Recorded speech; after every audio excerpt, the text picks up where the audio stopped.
خیر کا کام ہمیشہ خیر کا کام رہتا ہے، برائی کا کام ہمیشہ برائی۔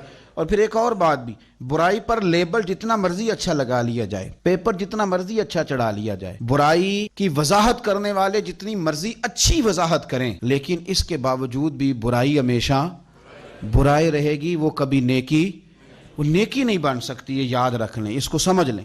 ہمارے ہاں یہ ہوتا ہے کہ برائیوں کا دفاع کرنے والے بڑا بڑا تگڑا دفاع کرتے ہیں اور بڑے دلائل کے ساتھ اسے مزین کرتے ہیں، برائی پر بڑا میک اپ کرتے ہیں، پر برائی نے رہنا برائی ہے، وہ اچھائی بن سکتی نہیں۔ اور نیکی کے کام کو جتنا مرضی دبا لیا جائے، معاذ اللہ جتنا مرضی کہہ لیا جائے کہ یہ پرانی باتیں، جتنا مرضی کہا جائے کہ یہ پرانا رواج ہے، جتنا مرضی کہا جائے کہ حالات بدل گئے ہیں، پر نیکی نے بہرحال نیکی رہنا ہے۔ قرآن نے اصول بیان کر دی، فرمایا وَلَا تَسْتَوِي الْحَسَنَةُ وَلَا السَّيِّئَةُ، نیکی اور بدی کبھی برابر نہیں کی جائیں گی۔ نیکی نیکی رہے گی، بدی بدی رہے گی۔ یہ سمجھ لیں اچھے طریقے